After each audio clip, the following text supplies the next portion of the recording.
और इस बीच आपको बड़ी खबर बता दें, अतीक के दफ्तर पहुंची है एफएसएल की टीम। लगातार जिस तरह से ये पूरा मामला सामने आया है तो अब इन्वेस्टिगेशन तेज हो गई है। अतीक के दफ्तर पर पहुंची है एफएसएल की टीम, फॉरेंसिक रिपोर्ट दी जाएगी, उसके बाद ही क्लियर होगा कि ये खून के धब्बे जो हैं वो किसके हैं। और इस बीच इस वक्त की बड़ी खबर आपको बता दें कि अतीक के दफ्तर जहां पर ये सनसनीखेज ये तस्वीरें सामने आ रही हैं, वहां पर एफएसएल की टीम पहुंच गई है।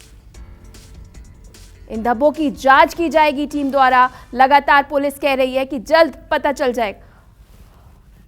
और ये दो तस्वीरें इस वक्त आप स्क्रीन पर देख रहे हैं। एक और 21 अप्रैल की वो तस्वीरें जहां पर हमारे सहयोगी दीपक जो है वो पहुंचे थे और जायजा लिया था। और आज ये 24 अप्रैल की तस्वीरें जहां पर इस वक्त सिर्फ हर जगह खून के छींटे नजर आ रहे हैं। ऑफिस में कुछ नहीं था, दीपक जब वहां पहुंचे थे तो वो तस्वीरें आप देख रहे हैं। वहीं दूसरी ओर आज की तस्वीर 24 अप्रैल की तस्वीर जहां पर सीढ़ियों से लेकर ऊपर तक हर जगह खून के धब्बे नजर आ रहे हैं।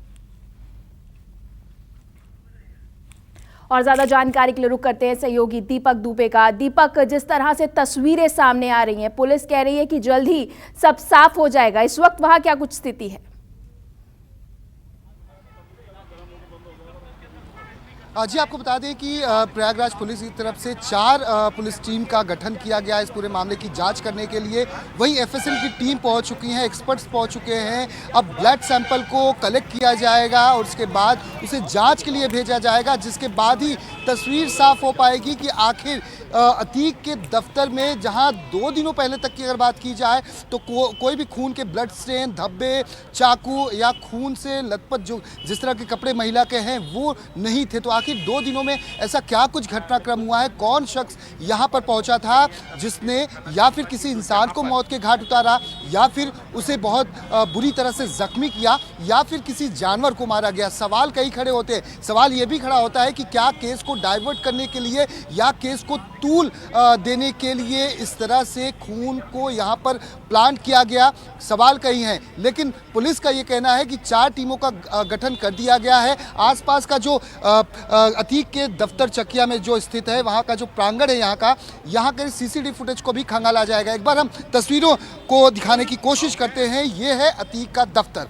अतीक का दफ्तर ये सामने की तरफ, ये मुख्य रोड, और मुख्य रोड के सामने जो ब्रिज आप देख रही हैं, यहाँ पर आपको बता दें जब से घटनाक्रम अतीक और अशरफ का हुआ है, जब अस्पताल में तीनों शूटरों ने मौत के घाट उतारा, उसके बाद से ही पुलिसकर्मी इस ब्रिज के नीचे हमेशा मौजूद रहते थे। यहाँ से 100 मीटर की दूरी पर भी पुलिस की बड़ी संख्या में तैनाती थी। और ऐसे में ये जो खुला हुआ इस वक्त तोड़क कार्रवाई जो पहले हुई थी, यहाँ पर कोई भी अंदर जा सकता है शख्स।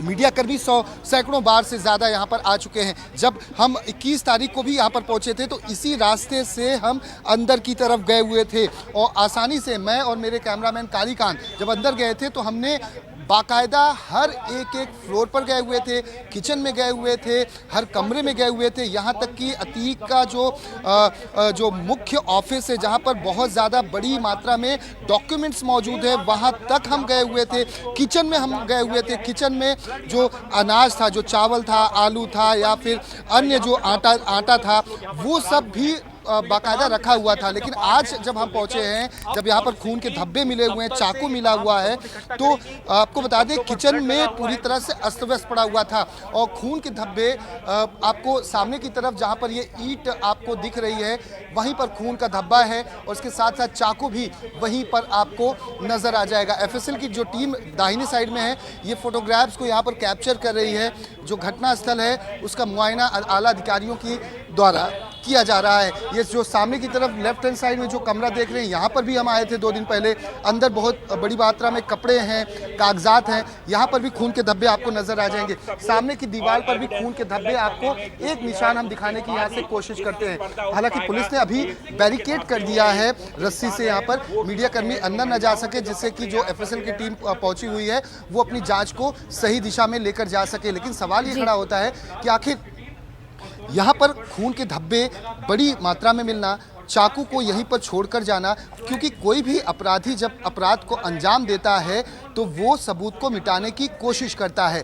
और ऐसा घटनाक्रम यहाँ पर जिस तरह से दिख रहा है, खून के धब्बे ग्राउंड फ्लोर से लेकर फर्स्ट फ्लोर, सेकंड फ्लोर, अलग अलग कमरों में सोफे को चाकू से फाड़ा गया है। एक सफ़ेद कपड़ा है जो महिला का लिबास है, उसमें खून के धब्बे बड़ी मात्रा में हैं। तो आखिर कोई भी आरोपी जब किसी घटनाक्रम को अंजाम देगा, किसी को मौत के घाट उतारेगा या किसी को गंभीर रूप से घायल करेगा, तो वो एविडेंस को मिटाने की कोशिश करेगा। लेकिन यहाँ पर जिस तरह से दिख रहा है कि आकस्मिक तौर पर जिस तरह से अगर कोई घटनाक्रम को अंजाम दिया है तो आखिर ऐसे छोड़कर कैसे वो जा सकता है।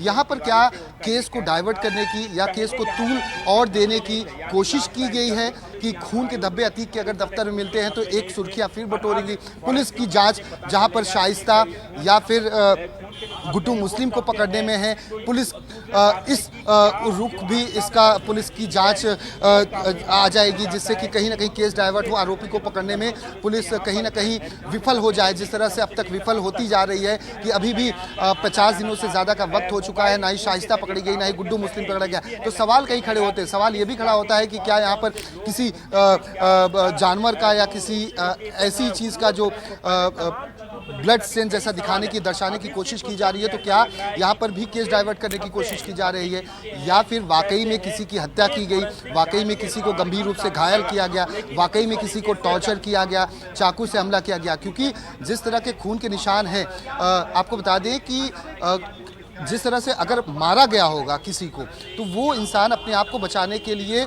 यहाँ से लेकर ग्राउंड फ्लोर, किचन तक, कमरे तक, अलग अलग जगहों पर, दीवार पर खून के निशान, जो पैर के पंजे हैं उसके खून के निशान, तो वो अपने जान को बचाने की कोशिश कर रहा होगा। संभवतः ये भी हो सकता है। सवाल कई हैं, लेकिन जवाब अभी तक प्रयागराज पुलिस के पास नहीं है। बस आला अधिकारियों का ये कहना है कि हमें एक चश्मदीद ने यहाँ पर जो भी घटनाक्रम देखा, उसने पुलिस को सूचना दी, पुलिस मौके पर पहुंची और उसके बाद एफएसएल की टीम को सूचना दी गई। उसके बाद से ही अब यहाँ पर जांच शुरू हो चुकी है।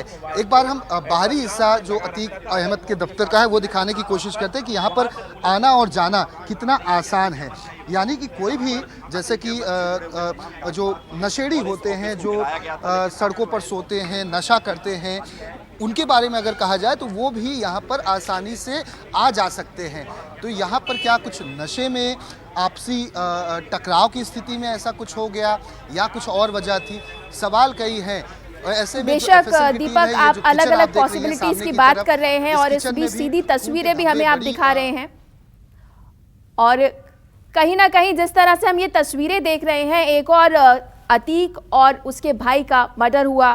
शाइस्ता की अगर बात की जाए तो वो फरार है। उससे जुड़े गैंग के अगर लोगों की बात की जाए तो वो भी हर तरह से छुपने की मुमकिन कोशिश कर रहे हैं। और इस बीच ये तस्वीर कहीं ना कहीं इस पूरे मामले को और मिस्टीरियस कर देती है।